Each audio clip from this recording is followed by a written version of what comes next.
all of us are well, and I'm hoping, I'm praying that all of us who are joined here are also well, and feeling glad, yes, feeling glad to be present this evening.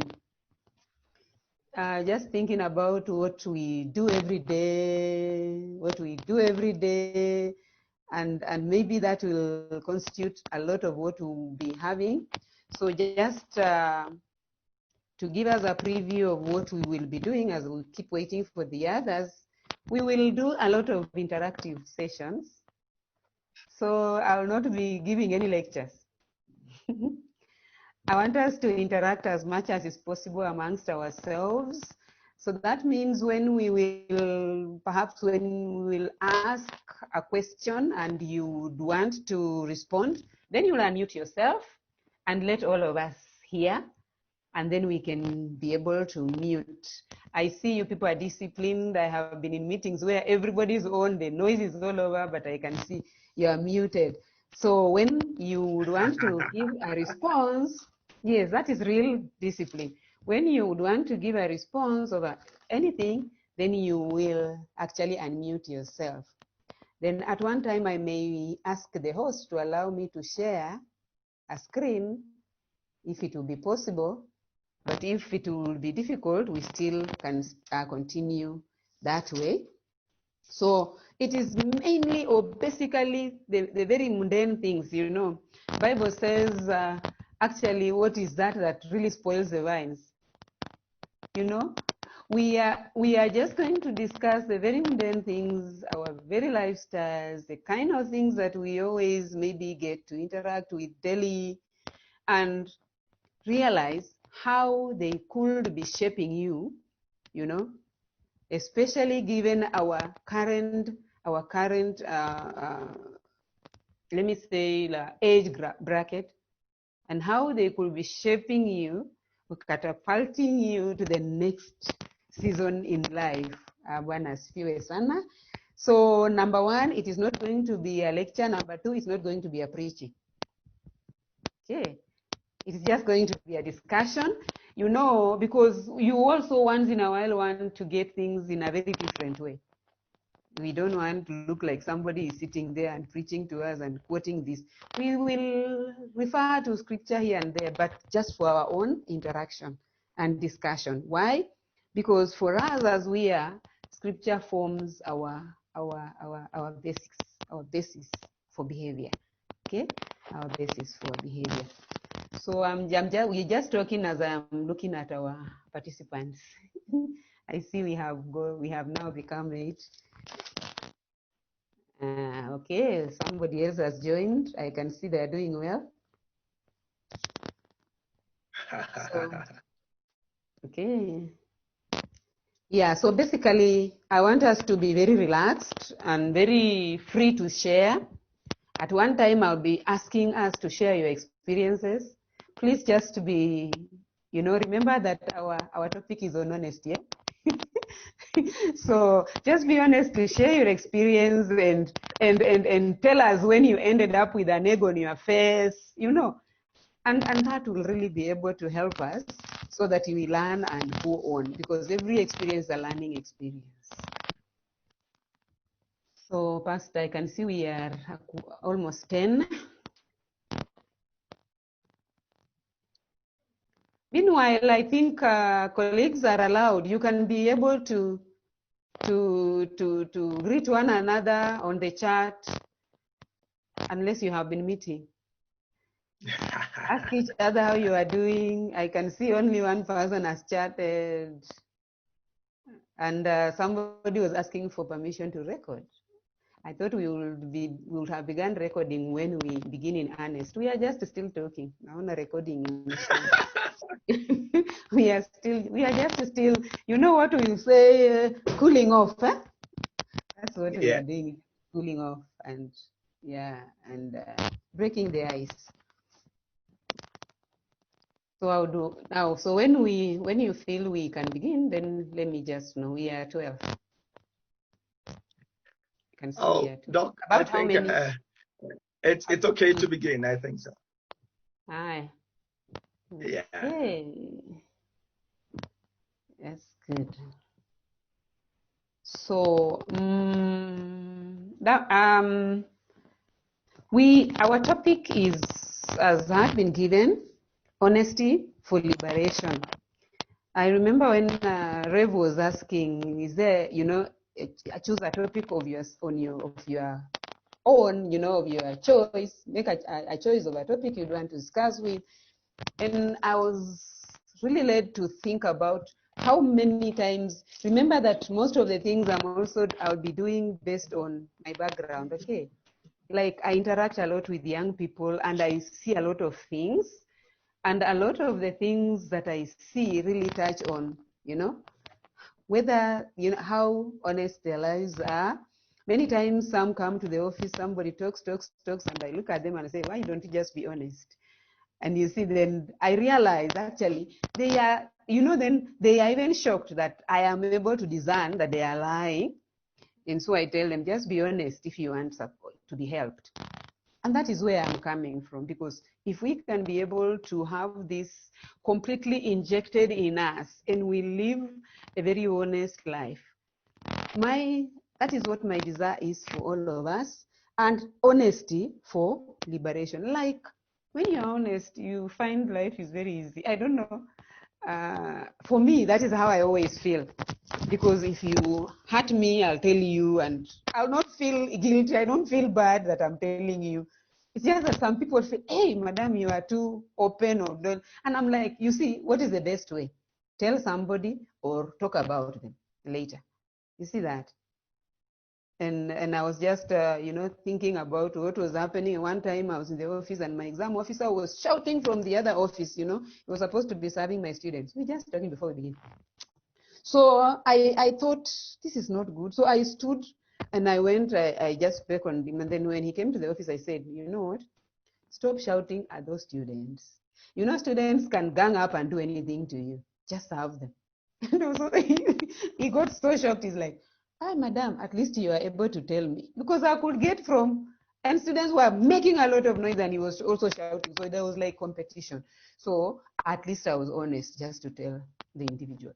Host, am I able to share? Can you allow me to share a screen as we begin? It's just about questions. Yeah, you can be able to share. Okay.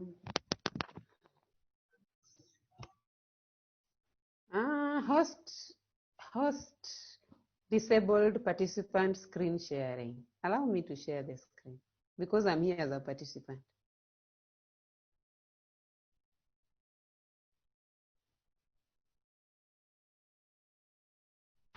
I think you can now. Okay, let me try again. Good.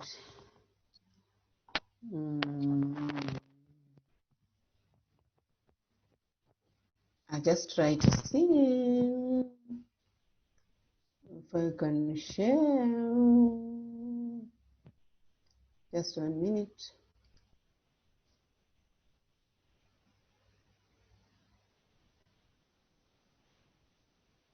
Just 1 minute, kidogo, and I should be there.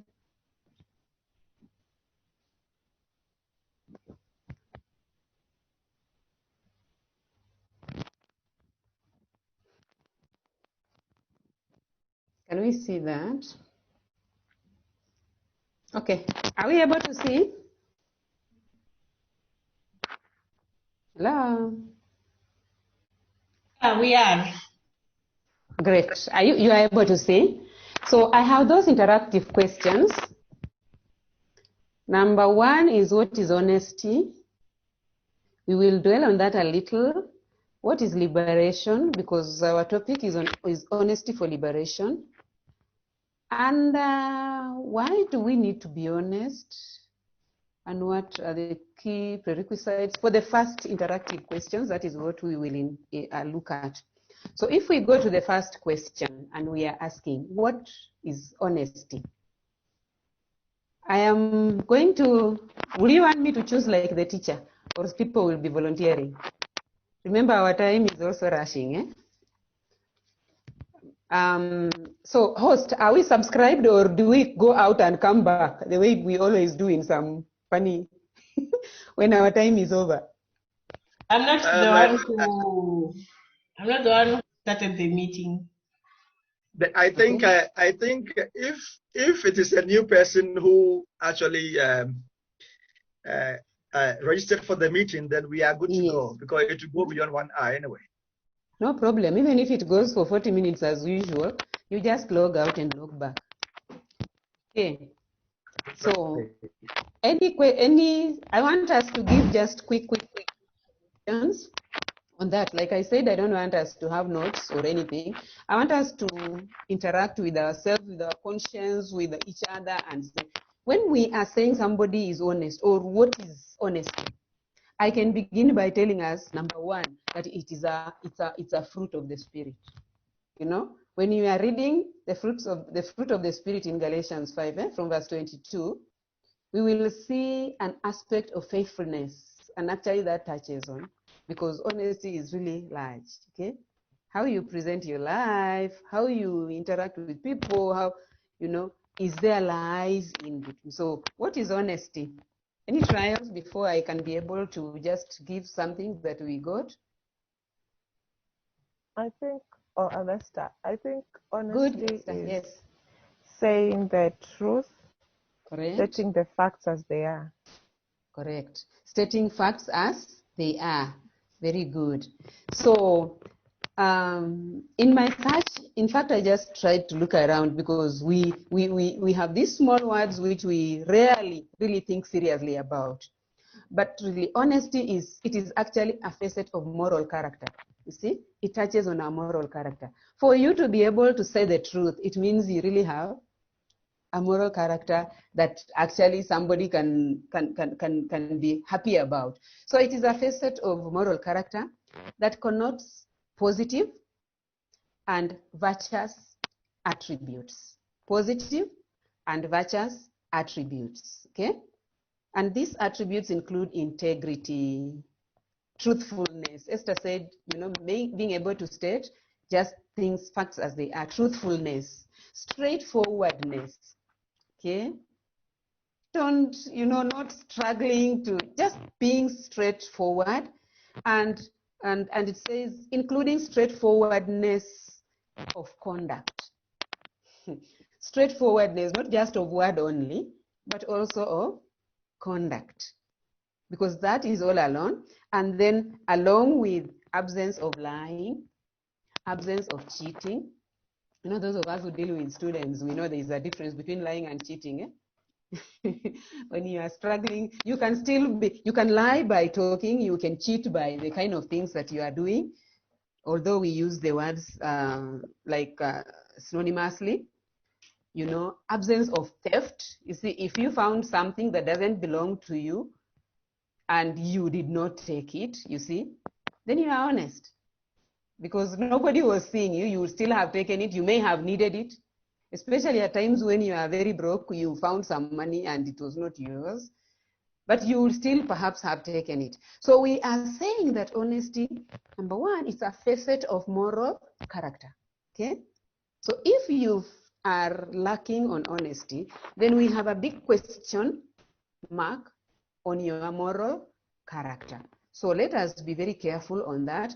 And this art, you know, it is about a virtuous attribute, positive virtuous attributes, which comprise integrity, truthfulness, straightforwardness, you know, in talk, in life, in conduct itself. Being trustworthy, being loyal, being sincere. That is what it really means. So when you get synonyms like integrity, probity, truthfulness, veracity, all these, verity, all of them, you know, you are so true. When you get somebody saying so and so is deceitful, dishonest, you know, is a liar, is untruthful, then you know that you are talking about the complete opposite. Okay, what about when we talk about liberation? Very quickly, if we are saying that you are liberation or liberated, any person? We are building, and then now we can begin to discuss. Any of us? According to me, yes, it's being free from something or someone. Being free. Something. Correct. Good. Being free. So in other words, it is actually an aspect of freedom from some form of imprisonment. Okay? So what we are saying then is that when we are engaged in a life of dishonesty, then that specific bad character like imprisons you. So you become a prisoner. You see, it's like you can become a prisoner of lies. You know, you lie until it is just like commonplace for you to lie. So liberation therefore has to do with freedom from imprisonment of slavery of a kind. Why do we need to be honest? So we have already said what honesty is, and honest living, that's virtuous in itself, and yet we are saying honesty will bring us liberation. But then in everyday's interaction, why do we need to be honest? It's not a classroom. Just say anything. Everything is allowed. Why do we need to be honest?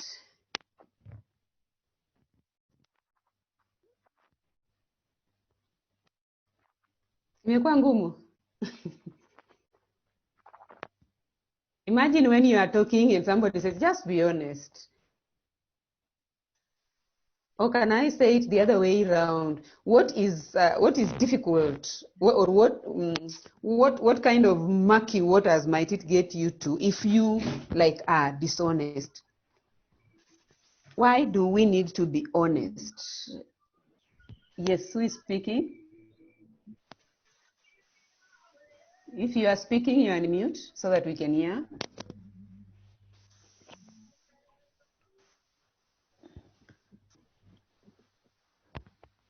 Don't make it very spiritual. I want us to calm down. Yes, just calm down. I will begin by saying yes. When we are honest, we reflect Christ, who is the truth. Okay? We reflect Christ, who is the truth. But what about when we just come to our interactions day by day? Prudence. It helps you to know the kind of a person you are dealing with. Okay, like, when you are when you are honest, at least you can know the truth, or you can know the steps that you have to take in life. Yes, like for example, you as a teacher there at the university, you can be able to tell whether the student is telling you to be honest or not honest. So honesty in our life is like is helping us to know more who we are. Okay. So from what Prudence is saying, honesty, or being able to, we need to be honest so that we are real to ourselves. Okay? We actually get real. I like the way she's saying, so that we actually get to know who we are. So you become real with yourself and with others. About what you are, what you need, what you want, You don't say, I need this when you know you don't need it. You become yourself. And in actual sense, when we are honest, we promote true fellowship. Okay? True fellowship. Are we able to recall or to recognize that there are a lot of fellowships that we engage with or in that are not true? Because a lot of times we may not be very honest. Am I talking to us?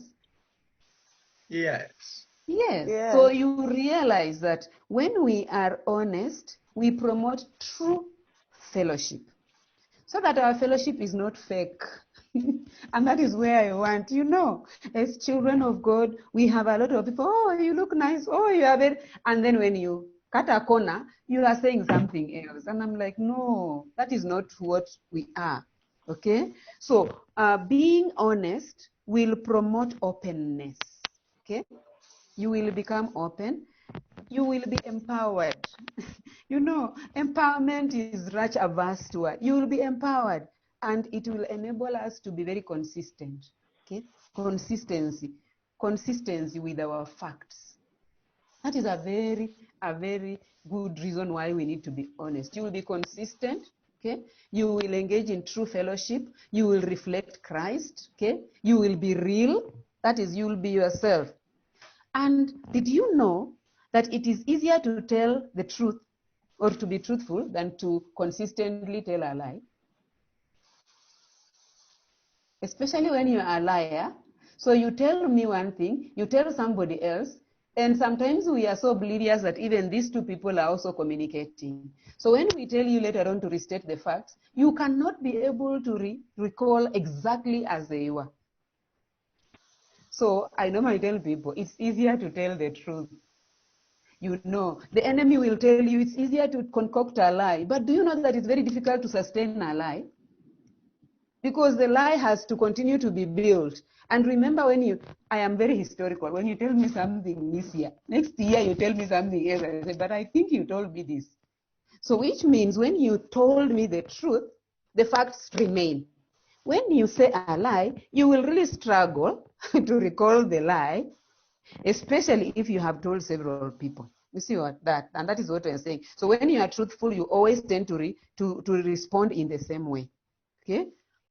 And did you realize that you better be honest, because if you lie, somehow with time you will be found out, no matter why, how airtight your lie is. So what are we saying? Why do you want to end up with an egg on your face when the truth is found out? It's better to just say the truth, okay? So like somebody said, the worst truth is better than the best lie. I want you to take that home. The worst truth is better than the best lie. You know why? Because when somebody finally finds out that you lied to them, you know, if it's a relationship, it breaks. Is it not so? It will not hold again. Even if you try to mend that relationship, every time somebody looks at you with another eye, like, I'm not even sure whether they are saying the truth. You know, they lied to me before. And you see, that is carried on. That is human nature. So it is better to say the truth, even if the truth may hurt, but then, you know, you lie. Because when you lie, somebody gets very upset when they realize you lied. And later on, they may find it very difficult to actually trust you. Somebody was giving an example of, is it a chocolate? You know, if you melt the chocolate, or if you put it in a place where it is melted, now, even if you tried to put it together and put it in the fridge, you know, you cannot retain its previous, you know, form. It's already spoiled, okay? So once trust is broken, it may never be fully regained. And that is why I'm saying, let us be honest. Why are we talking about honesty? A lot of us are in ages where honesty is really going to determine, you know, a lot of our relationships. And like I said, it could be a foundation for further relationships. Amen? So it is important that we actually be able to say the truth. So we have therefore outlined a few things why we need to be honest: to reflect Christ, to be able to engage in truthful or, you know, fellowships, okay, to avoid broken relationships, to be true, to be ourselves, to find it even easy to communicate rather than you are struggling to remember, what did I lie about this thing to somebody else, because these two people may still meet. You don't need to lie. And then, like I said, when you engage in negative energies, you know, anything that is a negative, you use a lot of energy. So you'll find it very difficult. It is more difficult to keep lying and sustain a lie. And it is easier to say the truth because facts will always come through the same way all the time. Good. Now, I have something there that I'm calling the key prerequisites for honesty. I just thought about two key ones. This one I'll get over very quickly so that we can move.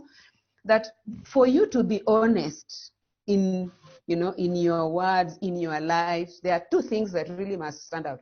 Number one, you actually must be somebody who has humility. You know why?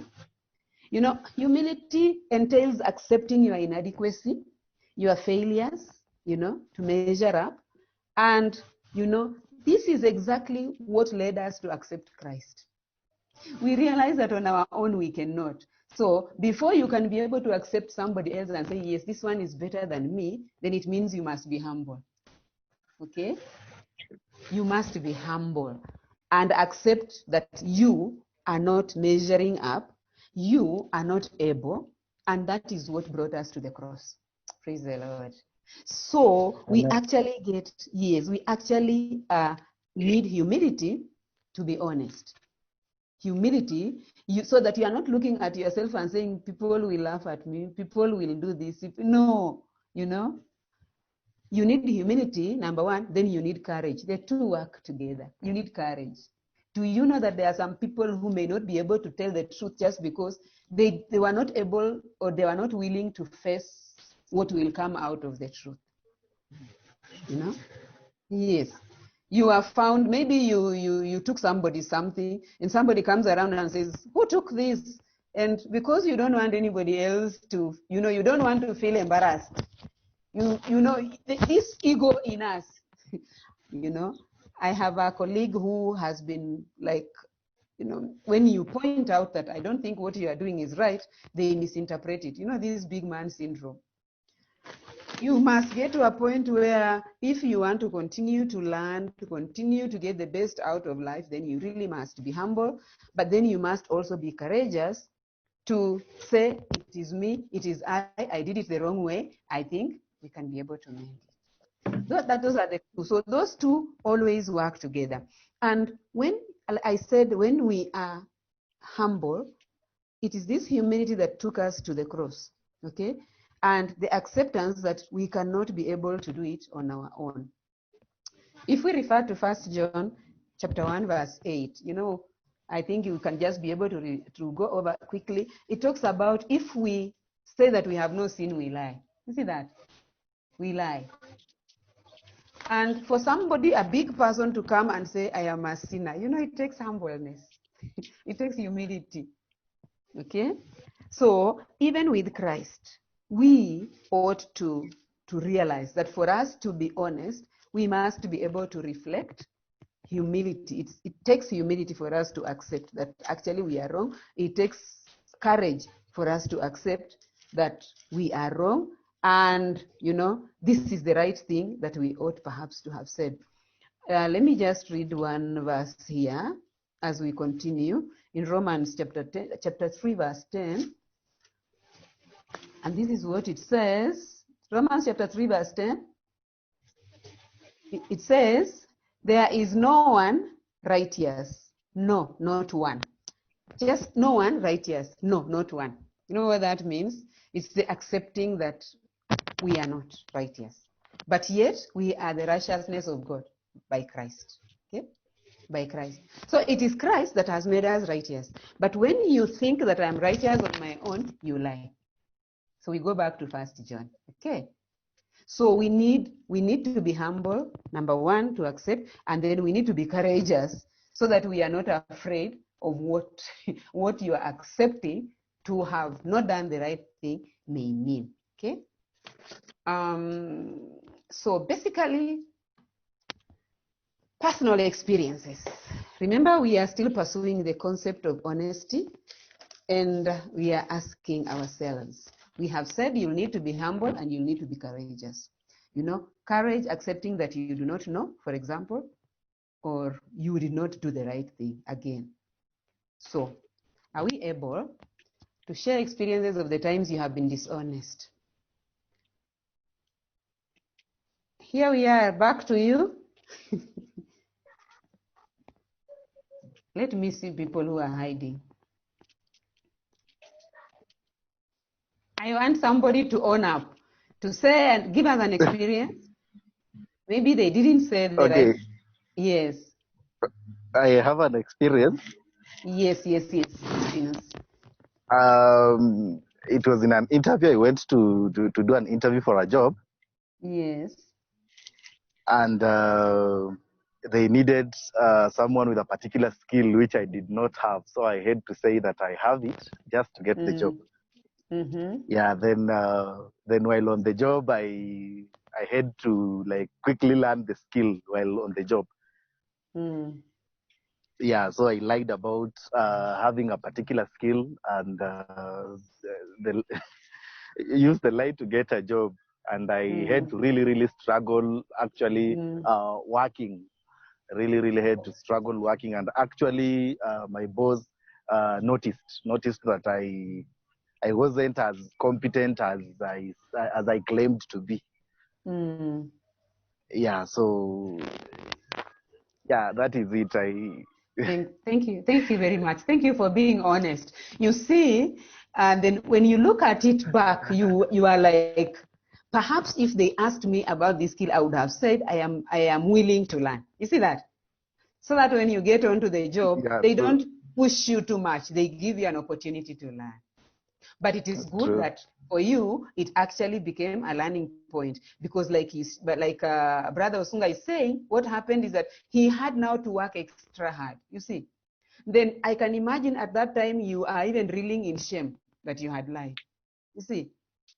And perhaps in your CV, you are a Christian. True, so you true, see a contradiction of sorts. And these are some of the things that, so you learned your lessons, okay? You learned your lesson. Do we have anybody else? Yeah, true. Yeah, thank you very much. That was very good. Any person, any other experience?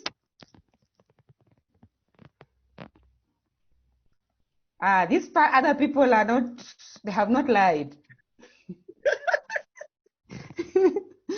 They have not lied. Any other experiences?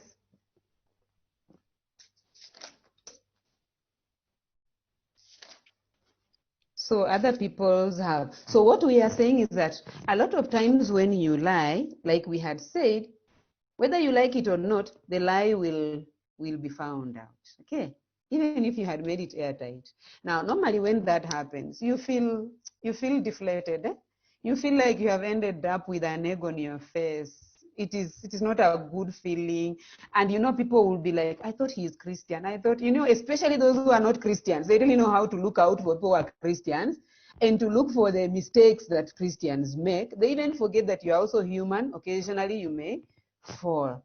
So what are we saying then? That we allow the Spirit of God to perpetually help us, okay, to bear the fruit of the Spirit. You remember where we began? I said honesty is a fruit of the Spirit. When it touches on the aspect of faithfulness, and against this there is no law. You see that? So when you have had your experience, then you learn from it and you tell yourself never again. Even if it is so hard, you'd rather say this, okay? I remember recently I was putting in of course, an application for a promotion. And then for me to go to the next stage, it is you must have earned, so there is a level you are supposed to write and say how much funding you have brought to the institution. And I wrote there, I have done the proposals, but I have not brought any funding because I've not been successful. I'm hoping that next time I will be successful. You see. So I cannot lie, I have brought in 10 million, which I haven't.